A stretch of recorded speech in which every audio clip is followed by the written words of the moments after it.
Welcome to the deep dive. Today we are diving into something that really determines the future of AI, or at least its usability, and that's trust. Right. We all rely on large language models, LLMs, for generation and for reasoning, but we also know their fatal flaw. They hallucinate. Mm-hmm. They create these plausible sounding responses that are fundamentally wrong.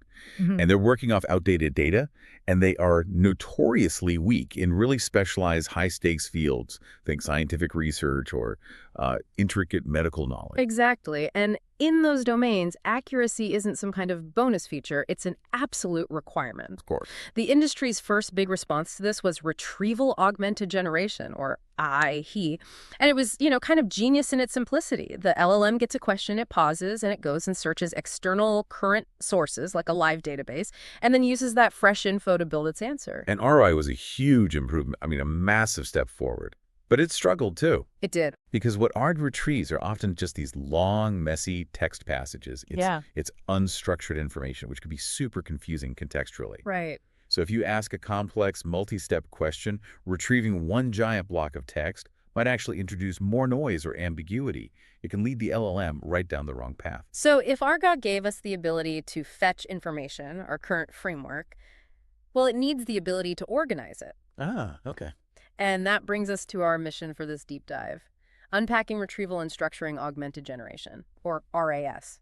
This framework, it moves beyond RAG by integrating something essential, and that's structured knowledge representations, specifically knowledge graphs. The insight here feels really crucial. We aren't just retrieving better text anymore. We are retrieving information that comes with a map. That's a great way to put it. So today, we're going to look at how RAS uses these advanced retrieval methods alongside some really sophisticated text structuring techniques, all to make sure that LLM outputs are reliable, precise, and this is the big one, transparently verifiable. Okay, so just to set the context, let's do a quick refresher on how these models work. We're generally talking about decoder-only architectures, the GPT-style models that just dominate generative AI. All right, they're the ones that are experts at predicting the next word in a sequence. It's why they're such great conversationalists. But that next word prediction is, at its core, based on pattern matching that it learned way back in its initial training phases. Exactly. Pre-training, then supervised fine-tuning where they learn instructions, and then reinforcement learning to align the output with what we humans expect. They're incredible pattern matchers, but they are not inherent knowledge engines. They lack that sort of institutional memory you need for hard facts. And that is the why of RAS. If Aragon tries to solve the knowledge problem by just feeding the LLM raw, unstructured documents, RAS takes that raw material and it imposes structure. It creates hierarchies, taxonomies, and those all-important knowledge graphs. Yeah. And this structured data doesn't just make the knowledge readable. It actively guides the retrieval itself and provides a non-negotiable framework for actually checking the LLM's final answer. I like to think of it this way. RA gives the LLM a massive pile of books and says, good luck, find the answer. Right. RAS gives the LLM a meticulously organized library index and a floor plan first. Okay, that makes perfect sense. Let's dig into that first half of the equation then. The R for retrieval. External, up-to-date knowledge is the lifeblood here, and RAS uses three increasingly sophisticated ways to find it. Right. So first we have what's called sparse retrieval. This is the classical standard. If you asked your library to search its index cards for electric car battery recycling, sparse retrieval would only flag the cards that have those exact keywords. So it's very literal. Very literal. The advantage. It's super fast and perfectly interpretable. You know exactly why you got that result. The drawback. If a document says repurposing lithium-ion cells in vehicles, it completely misses it. No lexical overlap. And that's where dense retrieval comes in. Instead of just keywords, it uses these continuous vector embeddings, which allows for semantic matching. So it understands the meaning. Exactly. You can ask for electric vehicle battery waste management, and it understands that conceptually this relates to repurposing lithium-ion cells. It finds relevant content even if the wording is different. That semantic power is a huge advantage. But there's a trade-off, I assume. There is. The trade-off is that it needs a lot of specialized training data, and it lacks that easy interpretability. It's much harder to tell why the model thought those two phrases were related. So we've got speed and interpretability versus this deeper conceptual matching. The solution, naturally, is hybrid retrieval. The best of both worlds. Exactly. This is the current favorite. It leverages the precision of keyword matching while adding that semantic layer to capture the conceptual meaning. This fused approach just enhances robustness. It means the retrieval is much less likely to fail no matter how you phrase your query. And retrieval doesn't just stop there at matching text. I mean, advanced RAS systems are now using LLMs to proactively improve the search itself. How does that work? They use things like query expansion and rewriting. So the model takes your initial query, let's say it's just explain RAS, and it reformulates it into several different, more optimized search terms to maximize the chance of finding that perfect document. We're even seeing systems that can optimize these searches based on what's worked before. That dynamic rewriting makes total sense. Yeah. Okay, now let's pivot to the really crucial second part. The S for text structuring, The map. the map. If retrieval gives us a powerful search engine, structuring gives us the map. And this process is essential because it transforms that raw, unstructured text into organized, interpretable knowledge. That's the first step to building the whole verification framework. And we start by creating taxonomies. You should think of this as just simple organization. You create a tree-like hierarchy where broad concepts are the parent nodes and the specifics are the child nodes. It helps categorize text really quickly. And once you have that structure, You use text classification, especially something called hierarchical classification, to assign that article precisely to a node within your taxonomy. So you're making sure information lands in exactly the right category. and the most important part of this whole structuring process is information extraction, or IE. Right. This is basically the act of turning sentences into discrete facts. You break the text down into its building blocks. You Mhm. identify the entities, the people, places, things, and then you identify the specific relationships between those entities. Who invented what caused which effect. Those relationships are the core structural element. Which leads us directly to the biggest insight here, knowledge graph construction.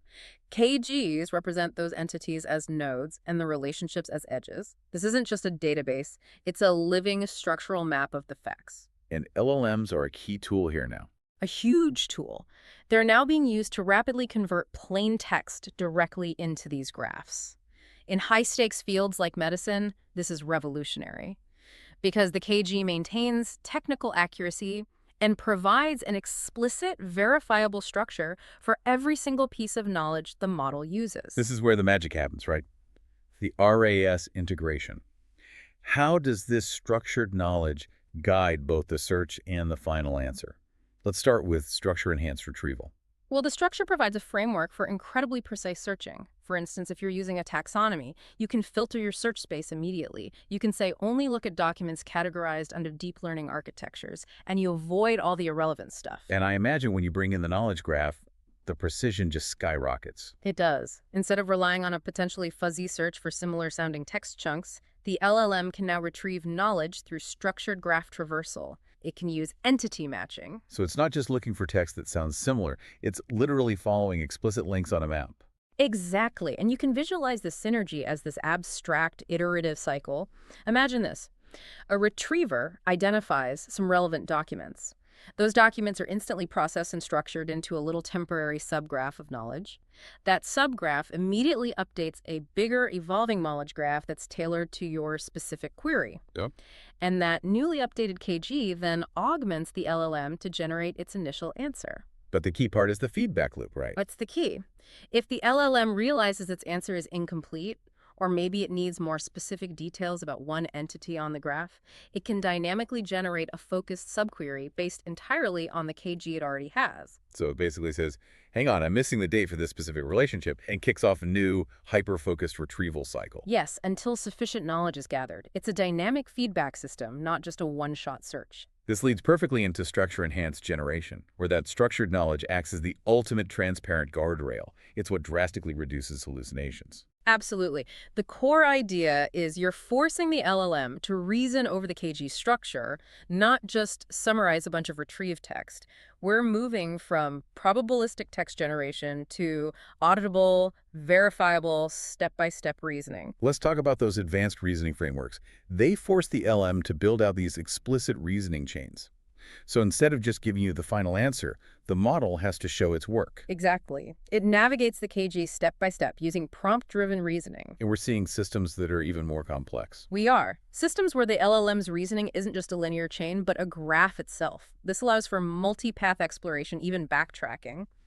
If one line of reasoning hits a dead end, It can instantly check an alternative factual relationship on the knowledge graph without having to start all over. The payoff there must be huge, especially in those high-stakes fields we mentioned. It is. The source material talks about approaches that construct these comprehensive conceptual maps, mind maps, from KG inputs. They merge the retrieved factual knowledge with the LLM's own implicit general knowledge. This has been hugely effective in reducing hallucinations in medical domains. Why they're specific? Because every single claim can be traced back to a specific verified node and edge on the map. The structures literally become a transparent, traceable set of guardrails for the model. And that traceability is everything for trust. So RES is a massive conceptual leap. It's a big step towards factual consistency and reliable domain knowledge. But we know every advanced system comes with its own technical challenges. Always. First, retrieval efficiency. That's still a struggle. When you have these colossal, constantly evolving bodies of text, scaling up your indexing methods for high throughput while keeping latency low, that's incredibly complex. The search has to feel instantaneous. And then there's knowledge quality. That's critical. If we're automating the construction of these complex structures, turning text into entities and relationships, you're inevitably going to introduce some noise or inconsistency. So you need a human in the loop. You do. The validation and refinement of these structures have to be robust. You often need domain experts to guide the really fine-grained structuring just to keep the maps accurate. And finally, there are just significant integration challenges. When facts are coming from many different sources, you face the problem of smoothing out conflicts and minimizing redundancy. Incremental learning and strategic conflict resolution are vital to keeping that knowledge base consistent as it evolves in real time. But these technical hurdles, they also highlight the most exciting research opportunities.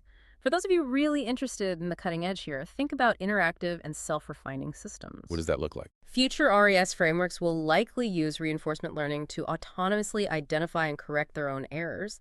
They'll adapt to user feedback and mitigate outdated information without needing constant human supervision. And that seems to tie into human-AI collaborative frameworks. It does. While automation is essential, human judgment is irreplaceable. We're going to see domain experts, even crowdsourcing, used specifically to guide that taxonomy refinement and maintain the relevance of the structured data. It's all about ensuring the whole solution remains trustworthy and relevant to the human expert. The convergence is moving us towards true reliability. I think so. It is. And this brings us to the ultimate goal here, and the provocative thought we want to leave you with today. Personalized knowledge delivery. Imagine RAS systems, not just building a generic knowledge graph, but tailoring the entire retrieval and structuring process specifically based on your user profile, your professional focus, your past learning behavior.